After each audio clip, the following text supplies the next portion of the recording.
So ating pagpatuloy ang ating courses regarding po sa biblical stewardship.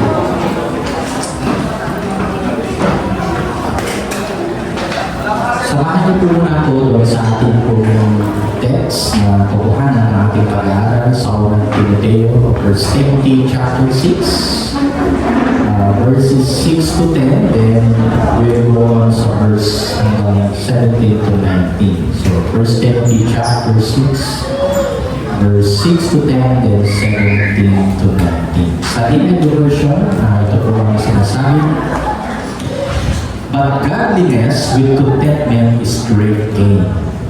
For we brought nothing into the world, and we can take nothing out of it. But if we have food and clothing, we will be content with that. Those who want to be rich fall into temptation and a trap, and into many foolish and harmful desires that plunge people into ruin and destruction." Ito po yung palagi na nakabanggit pag pinag-usapan ng pera, verse 10, "For the love of money is the root of all kinds of evil. Some people eager for money have wandered from the faith and pierced themselves with many griefs.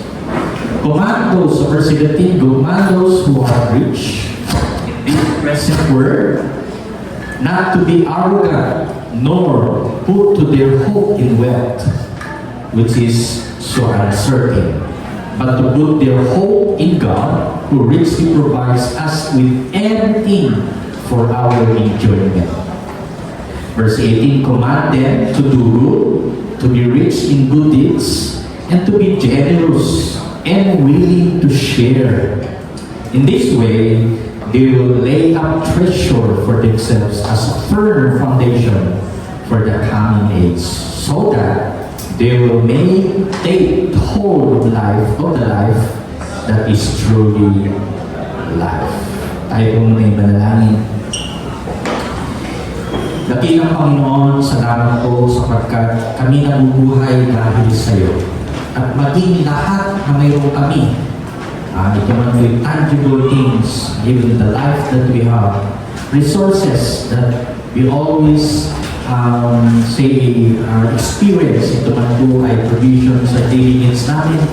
Ito man po yung pang shelter namin, clothing, and everything that indeed all these are indeed the blessing that comes from it. And today, tulungan niyo po kami na maintindihan namin na ang Kristiyanong pamumuhay na may pananampalataya ay dapat din namin maging kami ay totoong tagapag-ngasiwa or as we good stewards of the resources na iyo po binibigay po sa amin.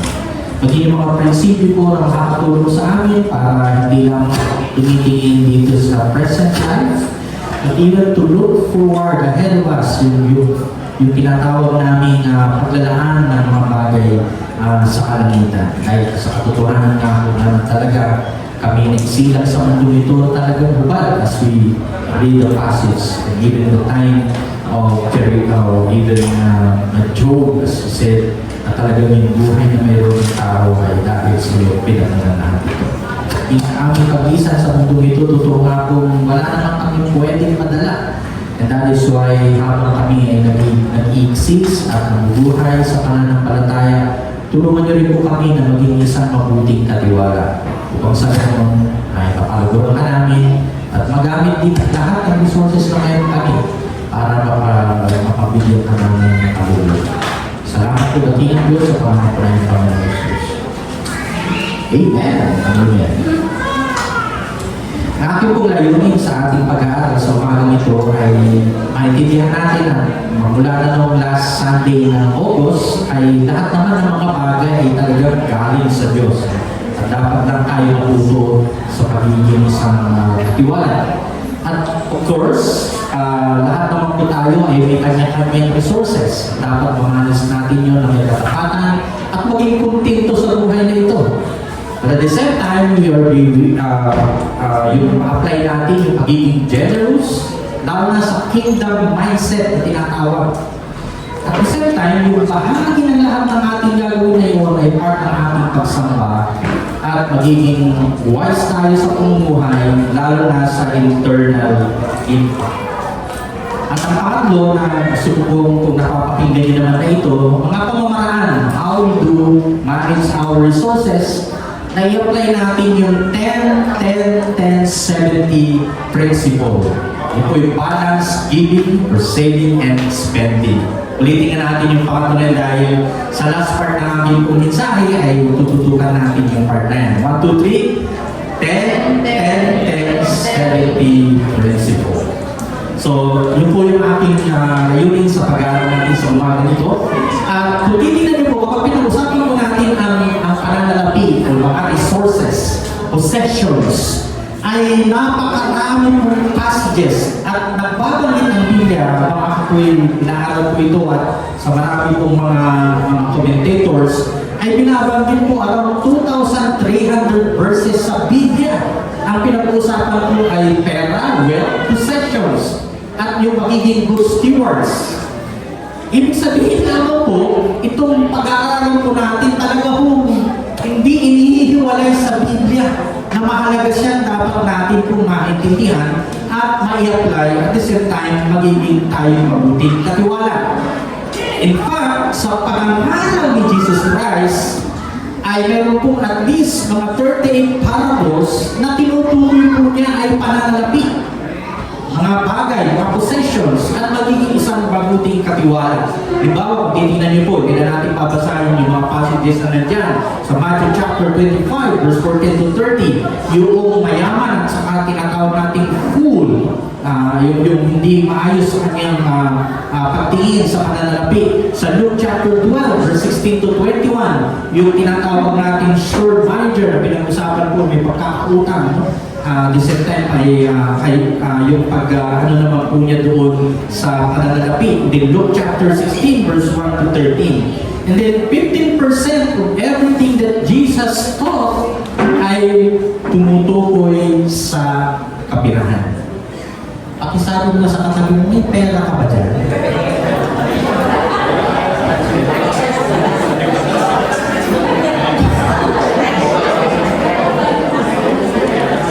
Kung wala kang pera ngayon, totoong tawa kaya?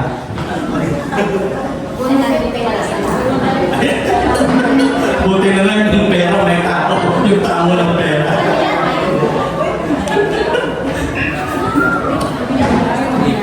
So in reality, namumuhay tayo dito sa lupang ito, ay hindi pwedeng wala kang resources. There will always be either material things, or tangible things, or even yung tinatawag nating pera na pinag-uusapan din po dito sa nabanggit natin. At kung tutusin ay bakit naha-highlight ni Jesus Christ yung kahalagahan ng pera? Dahil may connection din ito kapag pinag-usapan natin yung pagiging disciple. I think yun maganda natin tignan ng isang disipulo ni Kristo ay natututunan paano ma-manage yung resources na mayroon po tayo. Otherwise, hindi tayo natututo sa pinangangaral ni Jesus Christ on how to be a good steward. So, ibig sabihin, mahalaga po na dapat talagang pag-usapan ito. Nung sinusulat po ni Pablo kay Timoteo, itong first and second Timothy, ay siya po yung pastor doon sa Ephesus, si Timoteo.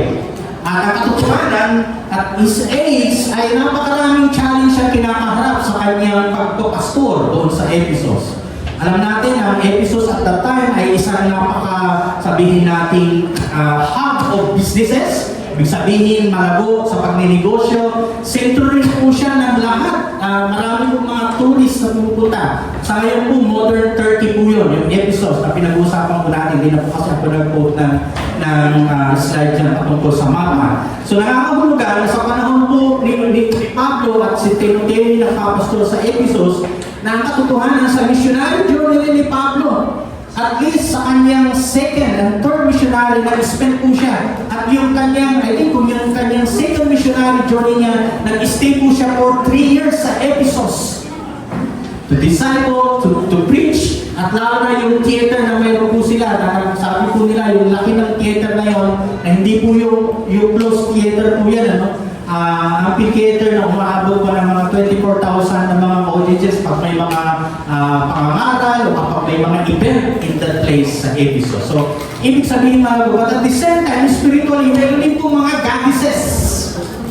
Na talagang yung pagsampa ng mga tao ay pumunta doon, coming from all the way to other places para pumunta lang doon para isambahin yung mga goddesses na mayroon sila.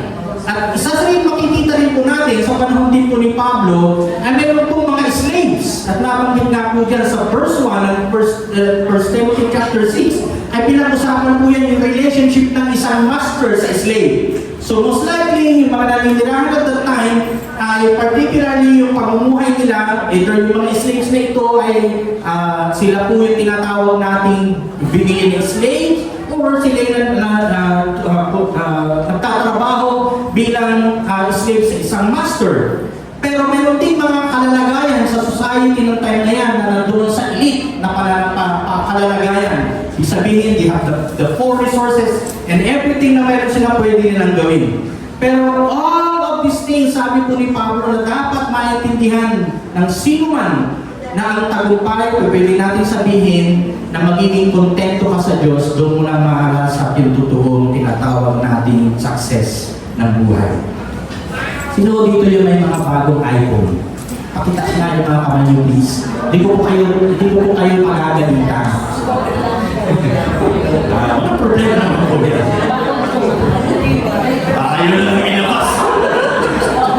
Hindi ko naman po yan kung paano sa inyo naman po yan. Okay.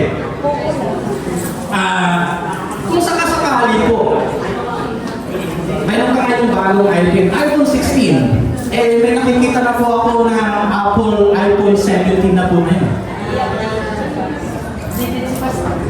Ano na ba? Wala po ako kasing ganun cellphone na inahanap. So, ang katotohanan, ano po ang gamit ng gadget ng cellphone? Yan. Communication. Okay? I think, kung anuhin natin, ibig sabihin, hindi mo naman yan gagamitin para i-display. Kasi all the way, kapag i-display mo yan, kapag may magnanakaw, wala ka na. Di ba ba? So, ibig sabihin, parang ganito ang gusto kong i-point out. Ang isang tao na walang kakontentuhan, kahit na yung mga latest gadget, kapag mayroon na siya, niisip niya pa rin yung latest pa, after a month, after a year. Tama po ba? Parang ayaw niyo pong aminin na. Aminin naman! Ibig sabihin, lahat po yan, wala naman masama, kung tutuusin. Pero tingnan natin yung full pagiging isang mabuting katiwala in the way we use our resources. I think in this scenario, ay pwede natin tignan na ang buhay ng isang mananampalataya na natin tignan na yung godliness with contentment is true gain. Ang pagiging buhay kabanalan at pagiging kontento ay isang malaking pakinabang. I think yun muna yung ating titingnan. At dito, pinirahin ko sa part na yan, sa verse 6 to 8, ay pinag-usapan po yung warning against materialism or babala laban sa materialismo. Kasi po yung verse 6 to 10 ay pinag-usapan po dyan. Diba, babalikan po natin yan. Chapter 6, verse 6 to 10. Yan po natin yung verse 6. Kung sa bagay malaki ang mga pakinabang sa relihiyon, kung ang tao'y marunong, yung word dito, hindi kontento na word, kundi masiyahan. Wala tayong dalang anuman sa sanlibutan at wala rin tayong madadala pag alis dito. Verse 8, kaya dapat tayong masiyahan kung tayo'y may kinakain at ito mga basic food and clothing. So ibig sabihin, napakasimple kung titignan natin. So ang isang taong materialismo po ay nag-aasam pa rin niya ng maraming material na bagay habang nabubuhay siya. Pero ang tao na kontento sa buhay, kahit simple, mayroon pong masaya at may kapayapaan. Of course, alam po natin ngayon, nakakalungkot na kahit hindi naman dito sa ating bansa. Sa ibang bansa, kapag pinag-usapan po natin ang korupsyon, it is because there are leaders who are really greedy. Ibig sabihin, ginagamit nila ang kanilang posisyon para magkaman ng maraming salapi. At sa pagkaman po nila maraming salapi, hindi po sila nakukontento. Like Indonesia, like Nepal, most of all dito rin sa ating bansa. Kaya po next week po ay mag-iibang bansa po muna kami para magpahinga po yung aming isip.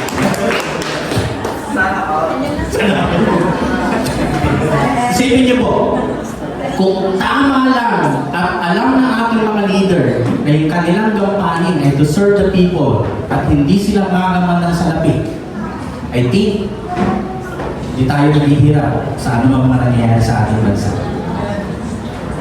At yun po isang challenge po ngayon, ang tao po talaga hindi na kontento sa maraming bagay na mayroon siya. Kaya there is a warning na binabanggit po dito. So may tatlong part yan, warning materialism, at talagang kung tutusin kahit na yung mayayaman ngayon, darating din po sa point, marirealize nila na kapag sila na ay wala, kumana na ang ibig sabihin, sino ba makikinabang sa kanilang naiwan? Hindi naman nila pagkakalat po yun, di po ba? At talagang binanggit din po dito ni Pablo sa kanyang sulat. Talagang po ba na itinilang ka sa pag-alis mo, hindi mo talaga yung madadala. And I think yun pong isang human limitations sa mortality ng life. Kaya kapatid, kung nag-hold on ka sa maraming bagay na material dito sa lupang ito na parang yung parang kung wala yan na hindi ka mabubuhay. Terrorist man ba yan? Kung gadget ba yan? Yung ba, yung mga ilan sa atin parang yung 24 hours ay kulang dahil sa paggamit ng gadget. Ang iniisip natin, sabihin, kinulang pa yung binigay ng Lord. But in reality, yung human limitations, makikita ko natin dyan. Nire-remind lang na ni Pablo kay Timothy at dapat ipangaral ni Timoteo sa mga kanyang pinangasiwahan na buhay ay temporary lamang. Yung mga bagay na mayroon dito ay hindi natin talaga madadala po yan. At kung lalagay po natin yung material wealth is not ultimate. Our positions serve only for this life, not to eternity. Dapat malinaw sa atin yung lahat ng katotohanan na yan. And at the same time, yung pagtawag, call to eternal perspective, yung pagtawag sa walang hanggang pananaw. I think kung ilalagay natin lang yung bagay na ating nakukuha natin, na-accumulate natin, dito lang na wala po yung eternal na pagtanaw, perspective na tinatawag, medyo hindi ata tama yung ating pagiging isang good stewards. Dahil patutuhanan, yung bagay na mayroon po tayo dito sa lupang ito ay hindi po yan pang-eternal in a way. But as believers, as followers of the Lord, dapat tayo tinawag na alam natin yung lahat ng mga bagay dito sa lupang ito gagamitin natin para sa kanyang kalawalhatian. Because siya naman po ay nagmamayari ng lahat na yan. So yung unang ating pinag-usapan dito, that godliness with contentment is great gain. And I think malinaw po dapat sa ating buyon na yung pamumuhay na simple ay napakainan na tingnan. Tayo po'y maging mabuhay ng basic na sa meron tayo. I-avoid din natin marami yung comparison with others. Yung mga ilan sa atin siguro, iniisip natin, bakit mas mayaman si kapatid? O yung mayaman, hindi Kristiyano. Iniisip natin yung mga bagay na yun. Pero kung tutusin, kung ano mang mayroon ka, pinagyayaman mo yan, at naging kontento ka dyan, dapat mo na ipagpasalamat sa ating Panginoon. Sabi mo sa katabi mo, contentment. Okay? Ano yung sabi natin dyan? Contentment, godliness with contentment is great gain.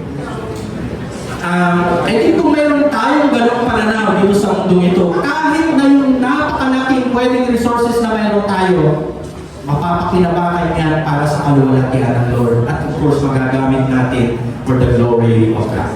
Second, na pwede natin isipin ko dito sa ating pong text. Ito yung problem na pinag-uusapan. Masama ba ang pera? Tulad sinabi ko kanina, sino ba yung may mga walang pera ngayon dito? Sigurado kayo, wala kayong pera. Ano kayo narating dito kung doon ka ay nakakaya? Nag-1, 2, 3 ka. Okay. Medyo lagyan na natin ng konting context. Palagi sinasabi na ang pag-ibig sa pera ay root of all evil. Okay, the love.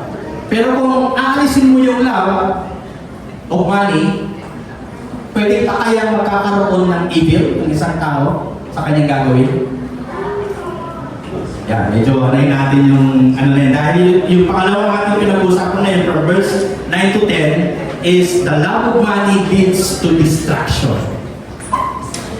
Yung mga tao ba ngayon na nakikilala natin na nagkaman ng salapi, at of course, ito man po ay either ginawa nila sa masama o ginawa nila ayon sa kanilang mabuting gawa. Paano natin makukumpare isang taong nagmamahal talaga sa pera na pwedeng ang end po niyan ay distraction? Alam na po natin na ang buhay dito sa mundong ito, hindi ka pwedeng mamuhay na walang pera. Di po ba? Tama po ba? Part po yan. Ano bang gamit? May term sa pera po bayad sa... may term yan. Nakalimutan ko na yun. Hindi ko na ano yun. Ibig sabihin, yung pananalapi na yan, ibinabayad mo siya. Hindi mo talaga yan... I mean, hindi yan talaga nilohold in a way. Kasi yung everyday na buhay mo, pagkain mo, maliban lang kung nagtatanim ka, kung meron kang garden, yung mga pagkain mo, pwede yung resort ng bunga, ay pwede mapakinabangan mo. At in a way, yung pera mo ay talaga hong bahagi po siya. Pero kapag talagang ikaw na ay nagmamahal sa pera ng todo-todo, ay magkakaroon ka ng tinatawag natin leads to distraction. Kaya nga, yung unang titingnan po natin dito sa second point natin, the danger of pursuing wealth. Maraming mga tao, para hubang ang buhay nila ay nakatuon lang sa paggaman ng kayamanan. Pangalawa, yung danger of love of money. At marami pong passages na pinag-uusapan po yan. Like Hebrews chapter 13 verse 5. Keep your lives free from the love of money and be content with what you are or what you have, because God has said, never will I leave you, never I will forsake you. Yung passage na yan, kung titingnan niyo po, yung hindi ka iiwanan ni pababayaan, yung nauna pang praise, wordings, ang mahalaga rin. Kasi tumutukoy po pala doon sa pagtitiwala, hindi yung pagmamahal sa salapi, para hindi ko maisipin na pababayaan ng Lord. Yun po yung nakita ko natin dyan. Tingnan din po natin kahit sa Old Testament, sa Ecclesiastes chapter 5 verse 10. Whoever loves money never has enough. Nandiyo po yan. Whoever loves wealth is never satisfied with their income. This too is meaningless. Ano po yan? Itong sumulat na alam natin na talagang si Solomon, no? As we say, nakita mo natin dyan yung kanyang pagtingin patungkol sa mga kapirahan. Even the time of New Testament ay binanggit po doon sa Matthew 6. Marami pang mga passage dyan. Pero tingnan natin yung chapter 6 ng Matthew verse 24. No one can serve two masters. Either you will hate the one and love the other, or you will be devoted to the one and despise the other. You cannot serve both God and money. So pinapatukoy lang po dyan yung gravity ng kapag minahal mo ang kapirahan, hindi mo rin pwedeng ipakita na yung pagmamahal mo sa Lord. At dapat nababalansi sana dapat yung bahagi na yan. So ibig sabihin, mayroon po talagang danger kapag yung pag-ibig mo sa salapi or material possessions ay gano'n na lamang katindi. And that is why ang result po niyan, na pwedeng maging result ng danger ng isang nagmamahal sa salapi dahil na doon sa leads to distraction ay pwedeng mapawala o mapalayo sa tinatawag nating totoong pananampalataya. So danger is staying away from the faith. Sa katotohanan po, ang isang taong tinatawag nating nakatuon lang ang kanyang yung buhay sa salapi ay siguradong pag wala na siyang time to devote himself to God, ibig sabihin nakatutok na yung kanyang buhay sa mga bagay na pananalapi.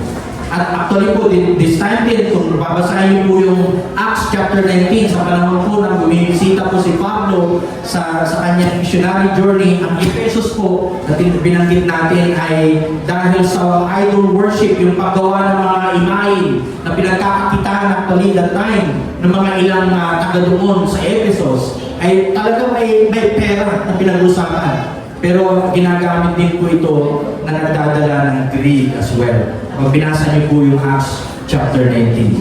So ibig sabihin naman, ang pagyaman ng isang tao na kapag ito'y ang effect ay nawawala yung kanyang relationship kay Lord, hindi po siya tamang uri ng pagtingin sa material resources that leads to destruction. Kaya ibig sabihin na dapat i-check natin ang ating motive. Kung ang trabaho mo ay kapag iniisip mo na yun na lang yung pinakabuhay mo, no? Kung doon na lang umiinog yung buhay mo at nawawala na yung faith, yung pananampalataya mo, ay questionin mo na yung sarili mo. Na ibig sabihin pa, naghanap ka ng trabaho para mawala ka na naman ng time kay Lord. Abay, kaya yun na nangyayari. Nag-pray na magkaroon ng trabaho. Kung nagkatrabaho na, saan na kayo nakikita si brother or sister? Hindi mo na makita sa church. Hindi ko naman kinipis yun kapag late ko na may work. Ano po yan, part naman yan eh. Hindi pwede na naman hindi susundin yung manager mo. So kailangan kang gumawa ng trabaho. Or magtrabaho ka. Pero gusto ko pong i-point out dito, there were always a danger kapag ang tao, kapag ikaw na disciple ng Lord, ay pinaka-main na aim mo is to love money or material positions. Kapatid, it will lead you to destruction. At ayaw ni Lord na mangyari sa'yo. Or pwedeng mas lalo nga kapag nakalayo ka na kay Lord. So, hindi masabang maghanap buhay dahil talagang kailangan po yan. Pero kapag yan na magiging dahilan para ikaw yung papalayo kay Lord, I think kailangan mag-isip, tama pa ba yung pagtingin mo sa material resources? So I think yun yung pangalawa na ating tinitingnan sa umaga nito. Pangatlo, dapat ipupurso natin yung eternal riches, hindi yung temporary wealth. Doon din natin binasa yung verse 11 to 16. I think it's most good to hear itong part na yun. Verse 11, tingnan mo natin yan. 1 Timothy pa rin, chapter 6. Ngunit ikaw na lingkod ng Diyos, umiwas ka sa mga bagay na ito. Sikapin mong mamuhay sa katwiran, kabanalan, pananalig, pag-ibig, pagtitiis, at kaamuan. Verse 12, gawin mo ang buong kakayanan sa pakikibaka alang-alang sa pananampalataya at kakamtan mo ang buhay na walang hanggan. Yamang diyan ka tinawag ng Diyos na ipahayag mo sa harapan ng mga maraming saksi ang iyong pananampalataya. Verse 13, sa ngalan ng Diyos na nagbigay ng buhay sa lahat ng bagay at sa ngalan ni Kristo Jesus na nagpapatotoo sa harapan ni Poncio Pilato, iniutos ko sa iyo ang mga kagubiling ito'y panatilihin mong mabisa at walang kapintasan hanggang sa pagdating ng Panginoong Jesucristo. Verse 15, sa takdang panahon siya ihahayag na mapagpalang Diyos ang kapangyarihan, hari ng mga hari ng Panginoon, ng mga Panginoon. Then verse 16, siya lamang ang walang kamatayan, ang nananahan sa liwanag at sa mga matitigan. And then, hindi siya nakikita o nakikita ni man sa kanya karangalan at walang hanggang kapangyarihan. Amen. So I think yung binabanggit ni Pablo dito kay Timoteo, yung paglaanan mo, instead of the material, temporal wealth na mayroon dito sa lupang ito, to pursue righteousness, godliness, faith, love, endurance, and gentleness. Para bang kung ilalagay natin, mas pahalagahan mong paghabulin ang pera. Habulin mo ang character at eternal rewards. Parang yun ang isunto po yan ni Pablo kay Timoteo. Para bang kung sa panahon na si Timoteo makakaral sa kanyang congregation, mga kapatid, dapat huwag nating habulin ang pera. Dapat ba tayo hinahabol ng pera? Sabi ko sa katabi mo, huwag mong habulin ang pera, kaya kung mong pera habulin ka. Mahirap pa tayo. Kaso lang ang tao kasi talagang likas hanggang maaari hahabulin niya ang kapirahan. Ang gusto lang natin ipatuloy dito, pursue riches, eternal riches, not the temporary wealth na binabanggit. So ano pinapakita dyan? Instead na hahabulin mo ang pera dahil kailangan mo yun, maglaan ka rin ng time in prayer, in Bible reading, in attending na mga D-group, para talaga yung eternal purpose na hindi ka lang nakatingin sa material na bagay dito, sa mundo dito. But you are looking ahead the future life na dapat i-spend for eternity with the Lord.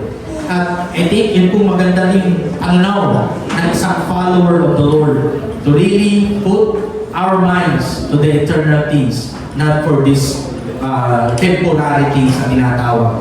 Develop natin yung spiritual virtues na tinatawag, not material security. Pero kung tatanong ko po kayo ngayon sa umagang ito, lalo na yung mga gulang, ano pong pinapangarap nyo kung kayo may mga anak para sa inyong mga anak sa future? Yan. Sigurado, security na sila ay pag lumaki na, lalo pang mag-aaral, meron silang magagastos dahil meron kang ano yun, tinatawag nating educational savings na fund, no? Huwag lang pong na ano yun, kasi may mga educational fund na pwede na pang-trap yung sinave mo, no? Hinulog mo, ilaw yun. Meron mga ganong cases po kasi. But lahat po yan iisipin natin yung future. Pero dapat natin hindi ihiwalay na yung future natin at future na inyong mga anak, hindi nyo hawak. Hawak po yan ni Lord. Amin po ba? Ibig sabihin na ipagkatiwala natin kay Lord habang ginagawa natin yung part natin. Yes, talagang kailangan magtrabaho, o kailangan kuhanan niya ng educational plan, dapat lang. Na kailangan kasi karapatan ng bata. Kasi pag pinabayaan mo na yung anak naman na hindi pagtrabaho, ay pag-aralin, baka ikaw naman ay mabantay bata. Kasi kung part ng karapatan ng bata ay masustentuhan sa pag-aaral. Actually, may sinusulo ngayon ito, di ba, na pag tumating halimbawa, tumanda na si nanay at si tatay. Meron pong binabatas po ngayon. Dapat sustentuhan ng anak, yung magulang. Sa Pilipino naman konteksto, hindi naman mahirap sa atin yan, di ba? Ako po ba? Ito, sa ibang bansa, pag matanda na yung kanilang mga magulang, kapag talaga hindi masyadong ano yun, tirahin na nila sa tinatawag natin na, ano ba tawag natin dyan? For the agent. So, susuportahan na lang nila. At of course, sa konteksto ng Pilipino, hanggang kaya ay talagang aalalayan, tutulungan, at habang nabubuhay magulang na dyan po tayo. And I think hindi lang po yung nagtatapos. Dahil doon nga, ang future natin, ang security natin, hindi lamang nakatuon dito sa material things, but in the Lord. And I think yun po yung magandang isipin po natin. Maliban na tayo ay magiging godly in contentment, dahil yung great gain po yun. At dapat din po natin isipin na yung tinatawag nating pamamaraan sa tinatawag nating pagtingin sa eternal na bagay ay atin din pinupurso. Pang-apat, I think magandang tingnan din po natin yung bahagi na ito. Sa pagkakataong ito sa part na number 4, na yung pagkuman ni Paul kay Timothy, na yung mga mayayaman na nandoon, either the members of the church in that time in Ephesus, ay maging tama rin ang kanilang pagtanaw. To be generous at yung kanilang mindset, behind the mindset na tinatawag sa verse 17 to 19. Kung titignan niyo po yung passage na yun ay napapansin po natin na tinukoy po niya doon sa mga may kakayanan, those are elite or kay may sabihin natin maayos ang resources. Verse 17, sabihin mo sa mga mayayaman na huwag magmataas Huwag silang umasa sa kayamanan di nananatili, kundi sa Diyos na masaganan nagkakaloob ng lahat ng bagay sa ating ikakasiya. Verse 18, turuan mo sila gumawa ng mabuti, magpakayaman sa mabubuting gawa, maging bukas ang palad at matulungin sa kapwa. Napakaganda po mga katubilin po ito. Verse 19, sa ganitong paraan sila makakapaglimpak o impok para sa hinaharap at makakamit na tunay na buhay. So investment yung paggawa ng kabutihan. Directly binanggit ni Pablo kay Timothy, itong sabihin mo doon sa mga mayayaman naman, ng mga membro dyan sa iglesia sa Ephesus, huwag maging mayaman. So lang po, ang Pilipino po, kapag nagkaroon pa ng mga, sabihin natin, naman tumama na sa loto kasi hindi naman natin yan. O kaya, ano pa man, kapag mayroon ka na 1 million ngayon, ano kaya isipin mo kaya? Isip pa po ba kayo? Sabihin mo nga, kung may 1 million ka ngayon, anong gagawin mo? Sabihin mo, may lirara na ako eh. Bibili na ako ng mga magagandang gadget. Para masabi na kung milyonaryo na. Ayun ba? Kaya rin ito na. So, ibig sabihin lang, ang Pilipino ko kasi, kapag titignan mo natin, may konting kayabangan din naman. Kahit sa pamumuhay, hindi naman talaga kaya magmayabang. Ano yung sabihin niya? Simple na. Pag may okasyon, birthday, at umabot halimbawa 18 years old kung babae, di ba dibo? Sa lalaki ay 21. Nakakalungkot lang dahil halimbawa, gustong magkaroon ng 18, ng mga 18 na yan. Pero wala naman talaga yung pang 18. Di gagawin, nahanap ng Bombay.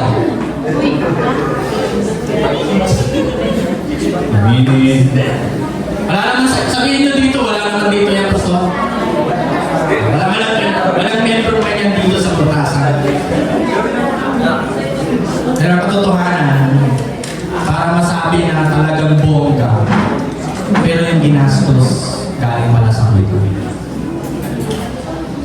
At alam niyo po, meron din ganyan akong nakilala noon. Ngayon ay kinukuha ni Lord. Kakalungkot, inutang niya sa panggastos sa anak, sa kanyang libon. Ang hirap naman nun.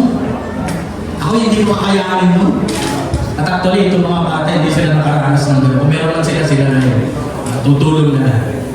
Kasi wala namang milyon and everything. So, ay yung sabihin ko dito mga kapatid.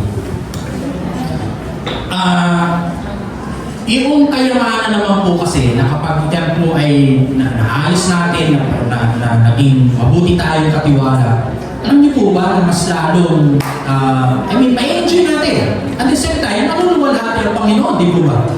And I think yun po yung magandang isipin po natin. Maging mayabang, don't hold hope in uncertain wealth. Yan yung inilinaw ni Pablo.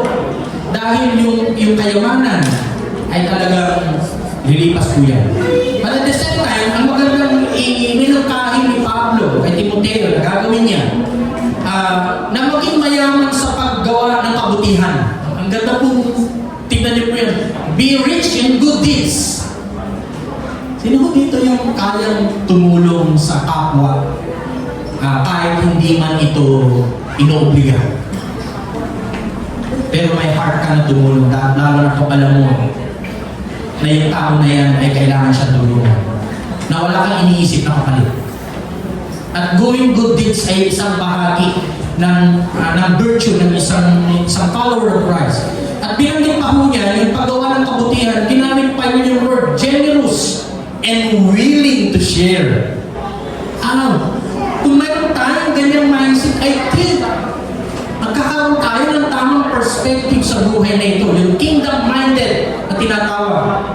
Na kahit na yung simple na mayroon ka, hindi ka man siguro milyonaryo, pero kaya mong gawin na gumawa ng kabutihan sa iba.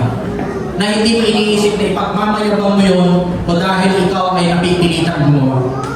but in that kind of heart and compassion to help others. And I think yun po yung magandang tingnan.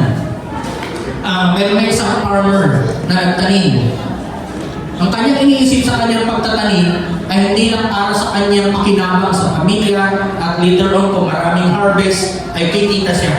Kundi ang kanyang pananaw sa kanyang pagtanim ay iniisip na yung mga taong pwede rin niyang matulungan along the way kapag kanyang nag-harvest na yung kanyang tinanim. And I think maganda rin isipin po yung mga bahagi po na yan. Bahagi na dapat natin ina-apply din bilang isang follower of the Lord. Kaya ang ating titingnan dito marahil as application on this part, yung number 4, ay isipin po natin na yung blessed ka sa financial na bagay, gamitin mo yan either sa ministry ng Lord, sa gawain sa Panginoon, either inside and outside the church, at yung pagtulong sa iba. Isipin po natin palagi kahit single piso na tinatawag natin na ibinibigay mo yan in generosity, will have the internal investment. Actually, yung last preaching natin, ako yung mag-preach sa last Sunday, ay ako po yung isipin natin yung tinatawag na investment. Tutukuyin natin siguro ano ba yung magandang investment habang nandito ka sa lupa nito. At i-detail po natin po. So, yung apat na ito na mahalaga natin titingnan, ay gusto ko pong tingnan natin yung konsepto. Paano natin i-wrap up yung apat na nakatutuhanan na ito at ating pinag-usapan regarding dito sa text natin. And I think maganda rin natin tignan ano ba yung sinasabi ng ating pong organization pag pinag-usapan, halimbawa yung pananalapi at lalo na patungkol sa pagbibigay kasi papasok tayo doon sa 10-10-10-70 principle as last part ng ating mensahe sa umagang ito. Okay. Sa CTTP Statement of Faith number 8, I think hindi ko na ito itatapik sa ating pong pag-aaral next week dahil hindi pa lang tayo darating doon sa part na yan. Ito pong sinasabi, we believe, basahin na po natin yan yung ating Statement of Faith number 8. Oh, nawala. Yan. Hindi na kumilos yung ating post. Ha? Hindi, meron dyan sa slide. I think, alam ko nakalagay ako dyan sa slide. Statement number 8. Okay, kung wala dyan, babasahin ko na po. We believe that the work of the Lord in and through the church is best sustained and expanded through the faithful giving of tithes. Hindi pa yan. Statement of faith pa yan. Ayan, nandun pa pala. Okay, so nababasa nyo ba yan? Sige, basahin na lang po natin para mas, kasi statement of faith natin, ito yung pinaniniwala natin na katungan din bilang CTTP member. 1, 2, 3. We believe that the work of the Lord in and through the church is based, sustained, and expanded through the faithful giving of tithes and offerings of its members. So, yung mga passages dyan, hindi na po natin babasahin. Though yung mga ibang, like yung 1 Corinthians, nababanggit pa palagi na sa pag-ibigay po natin. Even 2 Corinthians chapter 9 verse 15. So, ibig sabihin, kapag ikaw ay follower ni Jesus Christ, at lalo na isa sa mga sabihin natin responsibility mo bilang member ng Christ to the Philippines, at part ito rin po ng expression of faith as well as faithfulness kasi yung ginagamit na word natin dyan is faithful giving. Maliban doon sa tinatawag natin tithes, the 10% is part of it also is yung offerings na tinatawag. Ngayon, tingnan natin yung 10-10-70 principle. Tingnan mo natin na yung unang-unang dapat natin isipin kapag mayroon ka ng resources, either pera yan, of course, malimit pera, kapag pinag-usapan natin 10%, ay tingnan mo natin yan. Though of course, kapag nasa probinsya ka, kapag may inani ka, halimbawa isang sakong bigas yung naging result ng ani mo, 50 kilos, ilan ang 10% nun? So 5. So 5 kilos yun, kung sa offering ng tithes mo, parang yun ang equivalent kapag mga harvest sa iyong mga pananim. Pero kapag kita, which is yung sweldo mo, ay 10% yung ilalaan mo na unang-unang mong gagawin. Hindi na natin pag-diskusyonan siguro dito kung gross ba o net. No? Pag sinabi natin kasing net, anong ibig sabihin nun? May kaltas na. Okay. Kaltas na ng SSS, ng PayPal, lahat ng kaltas na yun. Kapag sinabi natin gross, kung ano yung amount ng ano mo, yung kakaltasan mo. So, hindi ko na kayo didibatihin kung ano yung budget ang gusto nyo gawin. Pero I think, if you want to be, sabihin natin yan, subukan, either you will do it in net or gross. Pag ginawa mo yan with faithful heart, wala nang problema po yun. Kasi faithfulness ang pinag-usapan natin dito, di ba? So, though of course, kapag tinignan natin yung overall, kung ano yung gross, yun po yun, kasi 10%. So, pero in a way, hindi na natin pinag-usapan dito yung dapat net o dapat gross. But tingnan po nyo yun sa inyo kung magiging pagtanaw, lalo na yung magiging tapatan nyo sa Lord. So, kung tingnan po natin yung 10% na yun, ay yan po yung tinatawag natin, inaamin natin na lahat ng resources na meron tayo, even yung kinikita natin sa mga naghahanap buhay, ay galing talaga yung kay Lord. Amen? Kasi otherwise, kapag hindi po yung inamin, sasabihin mo, pinagginawa ko ito, Pastor, 7 days a week ako nagtatrabaho, wala akong pahinga. Nakatotohanan, kung wala kang lakas na ibinibigay ng Lord, makahanap buhay ka kaya? Now, dito yung mga nag-uuti-uti dito. Kita, mas wala na kita. Pagkitas na kamay, mga nag-uuti. Please. Na-extra. Ay, wala akong diba?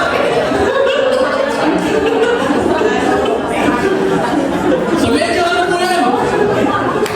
Yayaman kayo kita. Okay? Praise the Lord. Pero, ay, text lang naman na, huwag naman abusin yung katawan nyo. Baka naman sa sobrang uti po nyo, karamdaman naman ang naging dating. Tingnan nyo pa rin yung wholesome test ng physical na kalagayan natin. So, yan po yung pagtingin natin dyan sa pananalapit. Of course, kung Bible verses tinatanong natin, hindi na, I think, naglagay pa rin namin dyan, Malakay 3:10, so yun po yung context naman ng how the people in the time of Malakay as they bring tithe, the whole tithe is storehouse. Yung Proverbs chapter 3 verse 9, honor the Lord with your wealth, with the first fruits, no? Pinag-usapan din po niya yung 10%. Of course, marami pong passages sa Bible na pinag-usapan na kahit na po ng panahon ni Abraham, nagbigay po siya ng 10% kay Melchizedek. Kapag tinignan po yung part ng kanyang worship before the Lord, Genesis chapter 14 verse 20, hindi na po ako naglagay dyan ng mga passage. Jacob, he vowed to give 10 to God sa Genesis 28 verse 22. Sa Leviticus chapter 27 verse 30, the tithe is only to the Lord. No? So in the Numbers chapter 18 verse 21, tithe supported the Levites and temple ministry. So even in the New Testament kasi masasabi, Pastor, wala naman sinasabi sa Biblia sa Bagong Tipan. Sa Old Testament lang yung tithes. Naniniwala ka rin ba sa New Testament, kapatid? Kasi kung naniniwala ka, dapat tingnan mo yan yung sinasabi, even the Lord Jesus Christ, ay binanggit po niya, in-affirm po niya sa Matthew 23 verse 23. You should have practiced the latter without neglecting the former, which is yung part ng pagbibigay ng tinatawag nating tithing. Kaya nga na-review po niya, na-review with hypocrisy that giving the tithes will neglecting the justice, mercy, and faithfulness.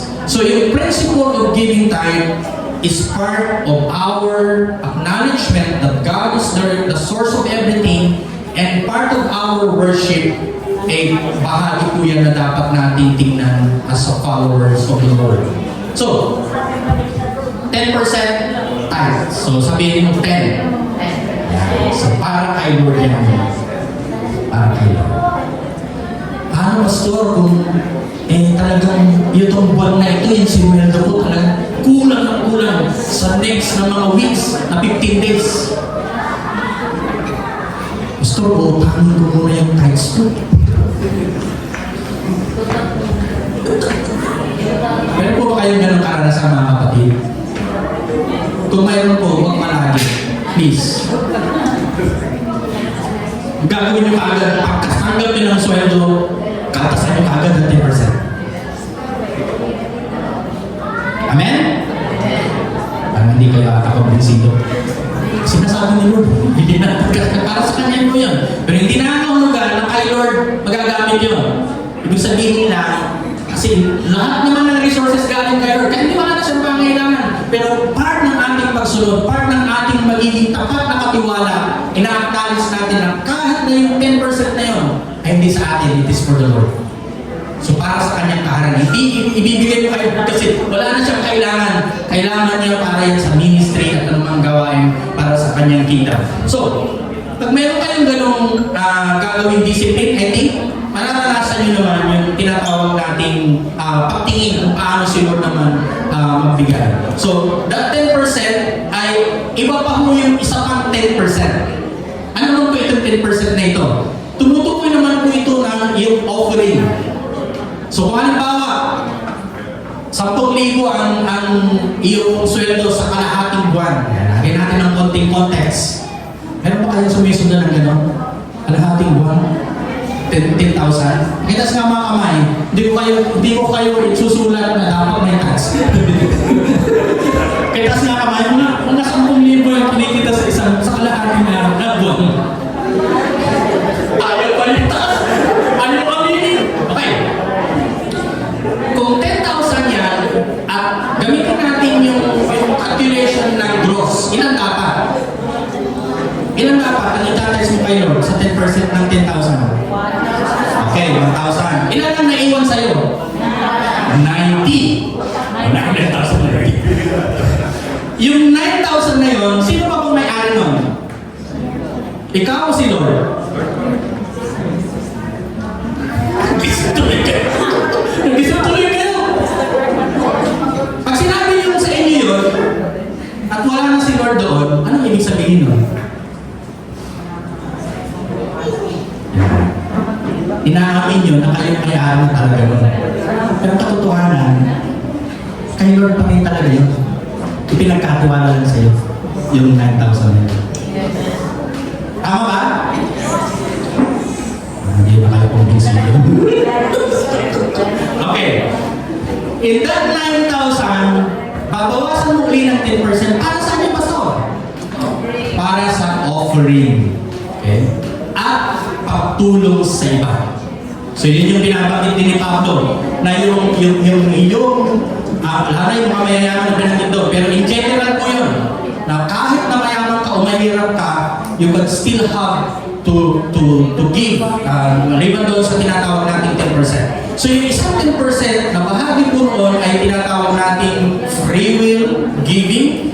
Ito man po yung pagtulong sa mahihirap o pag-support sa ministry ng Lord. At bahagi po noon ay ating titingnan sa ganung konsepto. Or pwede rin expression of your generosity. Para mo bang ganito? Sino ba mas malaki ang outside of the 10% ay binigay mong tithes?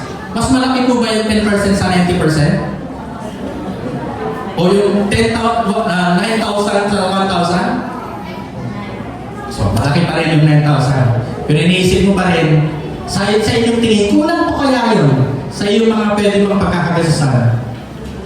Yan. Doon na papasok yung iba pang mga pamamaraan, lalo yung panghuli. Okay, so after that 10%, may 10% for the offering at pagtulong sa mga kapatiran kung may kakayanan kang gawin pa yun. And then yung isa pang 10% na ito po ay sa Pilipinong pananaw ay bakit pa? Bakit pa gagawin? 10% para sa investment or future emergency nilalagay natin. Ang tanong ko po, meron po ba kayong ginagawang gano'n? Kulang to.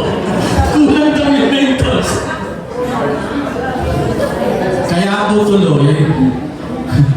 Actually po, kung yung 9,000 na yun ay ginamit mo na, bumili ka na ng bagong kitchenwares kung sa mga nanay, then ay bumili ng bagong mga bagay na not sale, mas bola sa tingin, pero nakabawas na doon sa dapat na pagkakagasan. So, hindi ka na naging mabuting katiwala kaya doon sa bahagi. So, yung pangatlong 10% is for investment and savings. Bakit, Pastor? Sinasabi naman ng Biblia, huwag ka mag-info.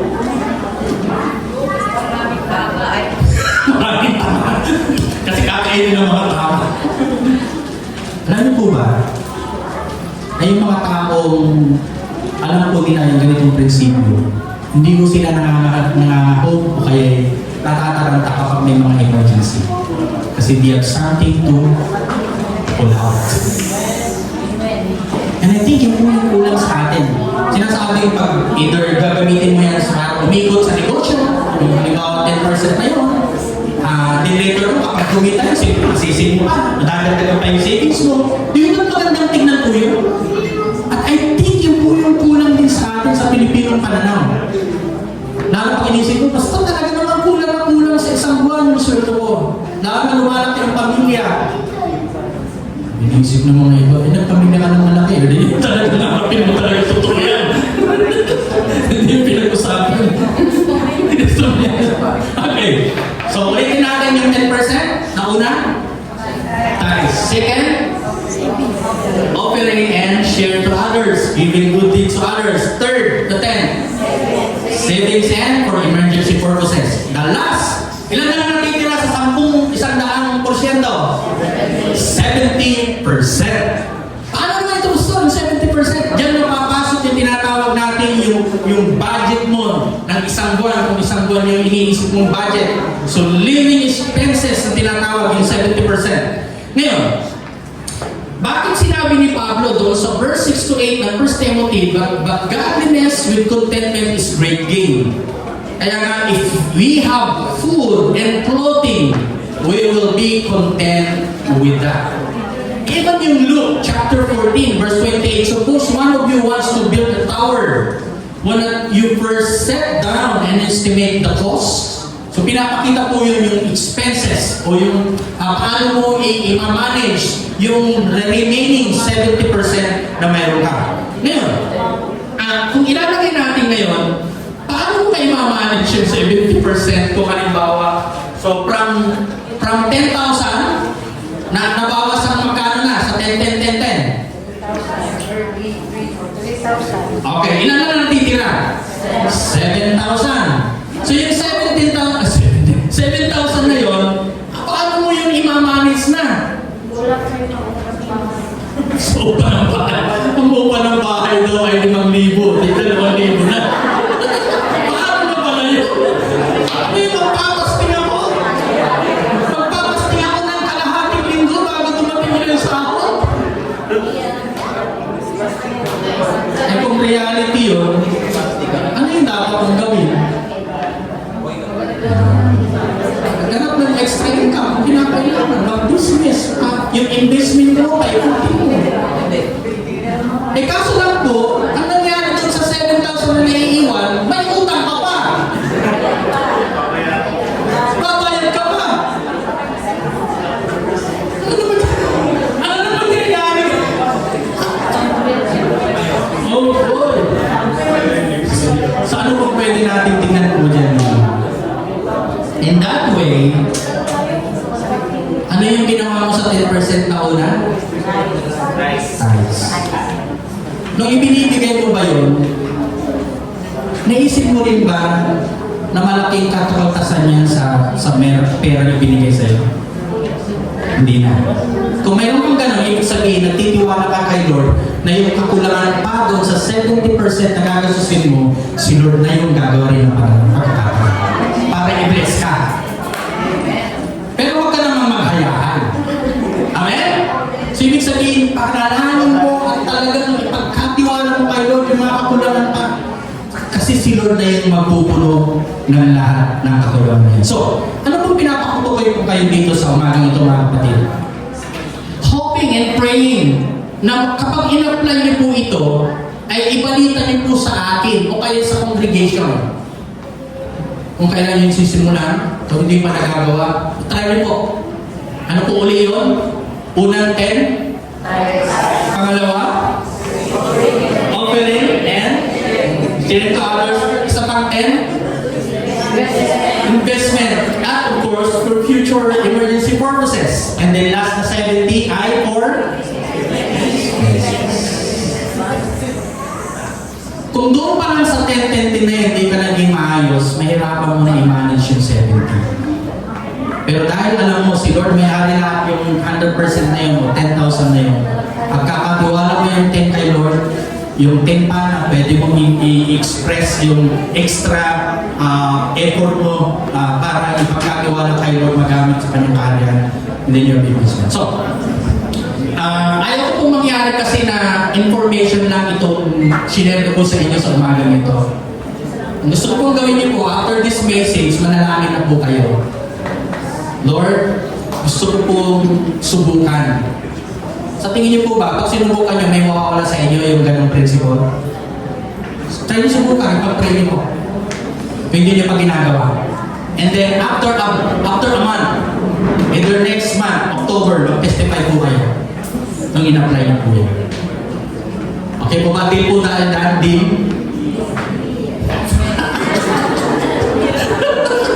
Deal po tayo dyan, deal. Parang ayaw niyo po talaga eh. Sinasabi ko po ito, kasi kung tatanungin niyo po ako, wala pa ako investment. Pero marami po ako mga, tulad ng mga biyahe natin every year. Doon po na po kung gawin. Safe pa po yun kasi safety niyo po yung aking pong, yung airfare namin ni Mrs. ngayon. May nagpahiram na ng credit card every month, nagpapawas po ako ng utang yun para mapunuan po yung dalawang airfare namin. Pero sa tingin ko, every time na mayroong pinagagawa si Lord sa akin, hindi niya ako pinagkukulang. Yung ginawin natin kanina, yung ginawin natin yung talagang sabi ko, Lord, yes. Kasi lahat kapag ito is kingdom para sa kanyang kaharian. At kung tatanungin niyo po, halimbawa, nagtatest ka ba, Pastor? Yes. Kahit tingnan niyo po yung record ni Ate Abigail, meron po akong tags.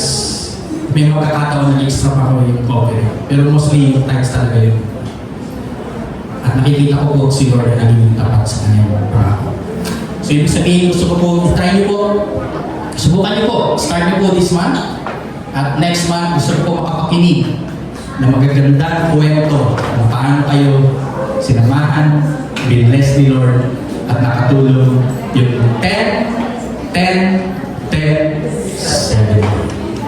So marami po mga iba pang skip po yan, pero ginamit ko lang po yung napaka-simplified at I pray na nakatulong po para ito sa ating pong pagiging Kristiyanong totoong pananampalataya at paano natin i-manage ang ating resources. So finally po, ito po yung ating pong magiging discussion sa inyo pong diglo. Una, am I content with what God has given me? Ano kung kontento na ba ako sa ano yung ibinigay ni Lord sa akin? Am I guarding my heart from greed? Yung aking ginagawad ko ba yung puso ko sa pagiging galing or ano ba yan? Pag sinabi natin kasing greed, maraming pwedeng patuloyan po yan. And then number 3, am I using my resources for eternal response or purposes? Meaning, binanggit natin kanina, like yung 10, pangalawang 10, sharing others, yung doing good deeds, because of the eternal purposes, hindi yung para sa iyo, ikaw ay makilala na giver ka na. And then lastly, ito nga po, yung binanggit ko sa inyo, yung number 4 na principle na 10, 10, 10, 70, I pray yung scheme na ito, yung principles ng financial management, pag in-apply nyo, ay meron po magiging eternal value ito dahil nakita nyo po yung paano nyo yung gagawin nyo at in discipline ay alam ko po nasasamahan tayo ng Panginoon. Amin po ba sa atin yan? And I pray na itong ating pong pag-aaral sa umagang ito ay magiging isang pagkakataon para magkaroon tayo ng financial breakthrough. Hindi mo po kayo binibigyan na kapag gawin niyo yun, mas lalo magpapalain ng Lord. Si Lord na lang yung magbigay na tinatawag natin result, hindi po ako. Kasi kapag ako magbigay, baka yung prosperity concept ng doktrina ay magiging isang norm, which is not. No? Yung gagawin niyo pong pamamaraan na ito, makikita niyo po yan. Kung gagawin niyo may katapatan, I do believe, i-bless kayo ng Lord on how you do it to become faithful in 10, 10, 10, 70 for the glory of God. Pagpalain ko tayo ng